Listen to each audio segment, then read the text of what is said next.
Peace, family. Peace. Family, I want to talk a little bit on slavery and a particular type of slave. Some thoughts that just went into my mind, and I was thinking about the let's wait for people to come in, as a matter of fact. Let's see who's going to come in. Family, come on in.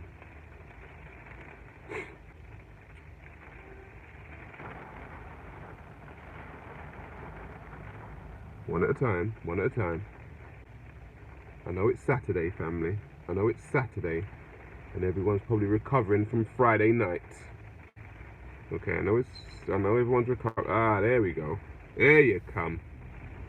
Come on in, folks. Yeah, family, I kind of wanted to speak on this slavery, a particular type of slave. So, Mark Maloney, how you doing?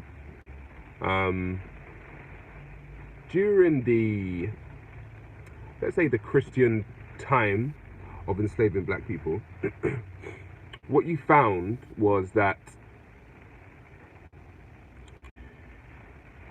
I've got to word this right. What you found during the Christian time of slavery, during the time that Europeans were enslaving black people. Carlos T, how you doing? Okay, peace, family, peace.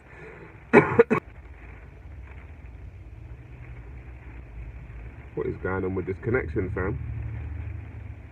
My connection keeps going in and out. I don't know if the gremlins are in. Can you guys see me? Can you see me? Okay, you're all coming in. That's good. Yeah, during the Christian time of slavery, what you found, right, was when European Christians hit African shores throughout the whole of the slave trade, throughout the whole of the time they were enslaving people. You found black Africans fighting. So you had M5, how you doing? So you had, when Europeans landed in Africa, there were fights and wars between Europeans and Africans. When they took them on the slave ships, there was still fighting on the slave ships. When he put them on the plantation, the Africans were still fighting for their freedom. There was a sense of pride in African people that said, you know what, we actually don't want to be slaves, so we're going to fight to be free. And all throughout the history of the European and African interaction, you will find Africans fighting against their slavery, fighting against their captors. You have people like Nat Turner, you have people like Queen and Zinga, you have people like Harriet Tubman, you have all of these figures. But what I was realizing is that the Arab slave trade has gone on for nearly 900 more years than the European slave trade went on for. And we're yet to find a figure, a black figure, within the Arab world who stood up to slavery. A black Muslim figure in the Arab world who stood up to not wanting to be enslaved. And that made me think. That made me think that the black Muslim slave, the black Muslim, has to probably be the most docile Negro that you'll find. Because I'm wondering, why have you guys not, after 1400 years, had some kind of rebellion and uprising? I'm struggling. I'm really struggling to find why black people within the Muslim Arab world have not started to say, you know what, this is bullshit. Fuck this. I'm struggling. They have to be the most docile of docile black people, because they don't speak about it. Okay, Zand Rebellion. True, thank you. But you see, after the Zand Rebellion, right? You see, after that rebellion, it's like slavery has still continued. And I'm wondering,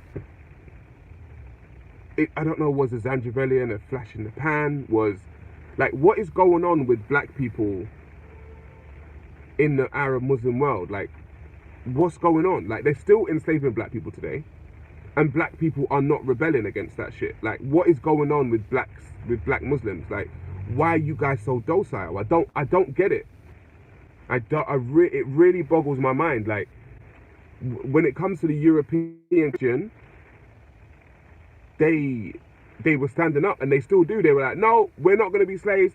Fuck that. We'll rise. We'll rebel. We won't take that shit. But the black Muslim is like,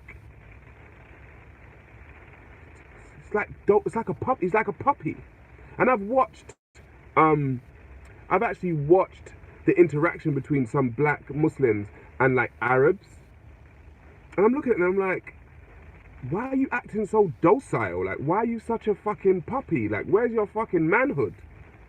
And I'm thinking, did they do that much of a good job on the psyche of black people in the Muslim world for them to just be like totally,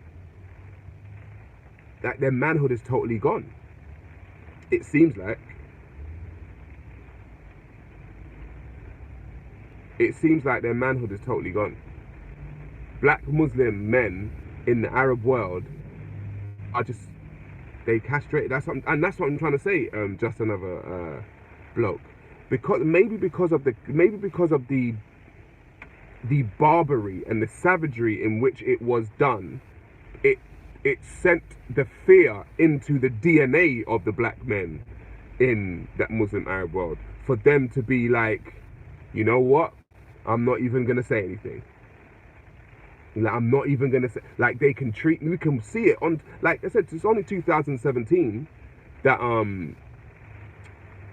the CNN reported the slave auction in Libya, and it's just like, where was the outcry? Like, where's the outcry amongst black people in the Arab Muslim world, when we can see from where we are that there's still slavery going on with black people and Muslim Arabs? Where is the outcry within the actual community, within the black community, within Islam? It's like they don't care about it. It's like they're just used to that being their status, and it's like their pride's gone. And it's a shame to me. Like, it's actually a shame. It's made them very, very docile when it comes to interacting with Muslim Arabs. It's weird, and that is why it's very interesting that juxtaposing it with something that I saw here in London. That is when that Arab guy, Uncle Omar, was going around Speaker's Corner, calling people black kafir and nigger. You still found black Muslims championing him. And I was like, what? The guy's actually calling people black kafirs and niggers, and you're just like, you're cool with that? It's really weird. It's a weird thing that I'm trying to figure out, like, why the black Muslim is such a fucking puppy. Like, he's such a pussy. You know, and I'm just wondering, is it because of the way in which the slavery was done? Is it because they literally put the fear of quote unquote God into them, right, and made them just docile puppies? Because they would remove your fucking penis and balls when they enslaved you. So I understand, as a man, that is your manhood, and you're like, well, you know what, that is not happening to me, so I just won't say shit. Because when these people want to do some really savage, barbaric shit, they will. And I don't want to be a part of that. So I'm just going to let them do what they're doing. Sarah Garvey, they don't feel like it's addressed to them, says Kilayam. Really?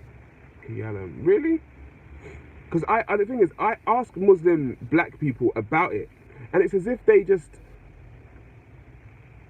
It's true, actually. It's like it doesn't represent them. I'm like, but this does represent you. You can go to the Muslim Arab world, and the term Abeed is synonymous with black.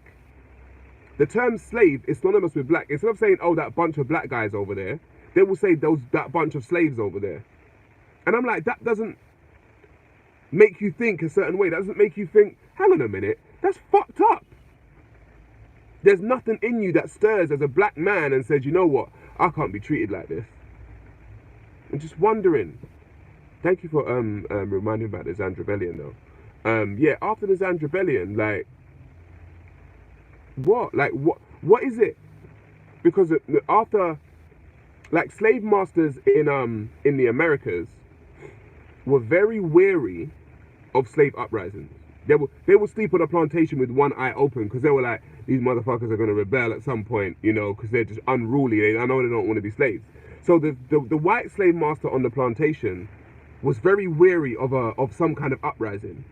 The Arab Muslim is not wary of that uprising from black people. They're not.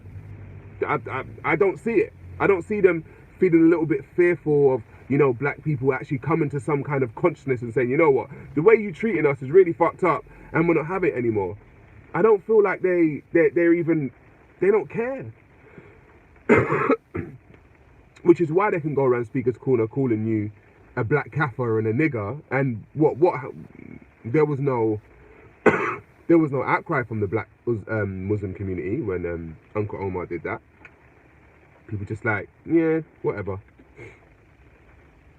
Yeah, I think the black Muslim slave is like probably the most docile individual on this planet, man. I saw an old picture from the late 1800s of a eunuch, hang on, guarding the Sultan of Ottoman Empire. Yeah, they've totally eliminated traditional African consciousness in Arab culture, Islam, and the identity is true. There's no there's no consciousness of actual, there's no identity. It's just, oh, you're under Islam. You know, like there's no, the identity is basically Arabism. It is like Arabization. So it's like black people don't even have a chance to actually be themselves. So they're told that, and being yourself is what brings pride. It's what brings confidence, self-confidence in you. And they've totally removed that. It's weird, man. It's very weird. Where was the abolition of the movement in the Arab Savior? The thing is, Mauritania, I think it was Mauritania in North Africa, only outlawed slavery in 2007. Okay, so yeah, they were late. Like, North Africa's been very late on the abolition of the slave stuff, you know, and so, which is why it still goes on today. Because if you only outlawed it in like 2007 or something like that, of course we're going to find it in Libya in 2017. Like, it's only 10 years. It's weird. Sarah, you debate some Jamaican Muslim, and he told you Muslim free. I know, he said Muslim free Jamaicans. I know, it's weird the way, it's weird how they think about themselves. How black Muslims, I don't understand. There must be something not right. Like, I see them, but they don't see me as like in any way, shape or form a quote unquote brother. They don't see it like that because I'm not Muslim.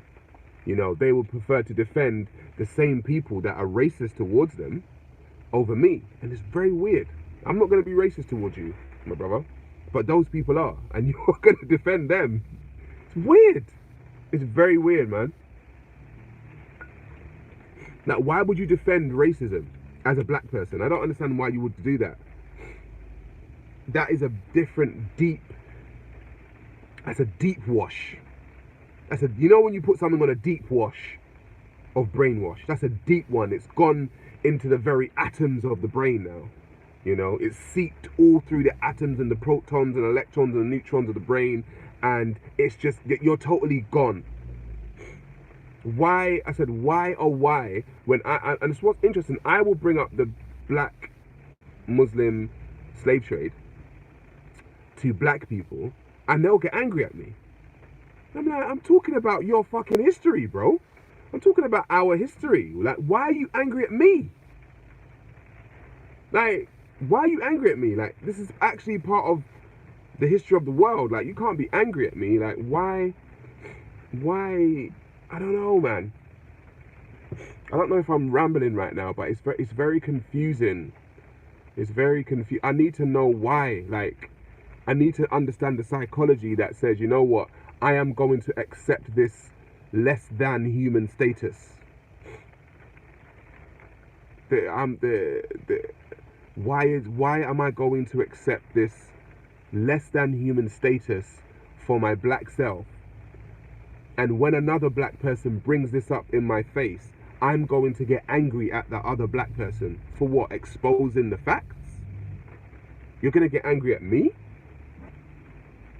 for exposing the facts? Arab supremacy, says Son of Susan. It is Arab supremacy. I think it was John Henrik Clarke that says, I always get it mixed up with it's Dr. Penn or John Henrik Clarke that says religion is a deification of a people's culture. And it is, like, it's just a deification of their culture. And it's like when you become, like, that's why you have to take, that's why they change their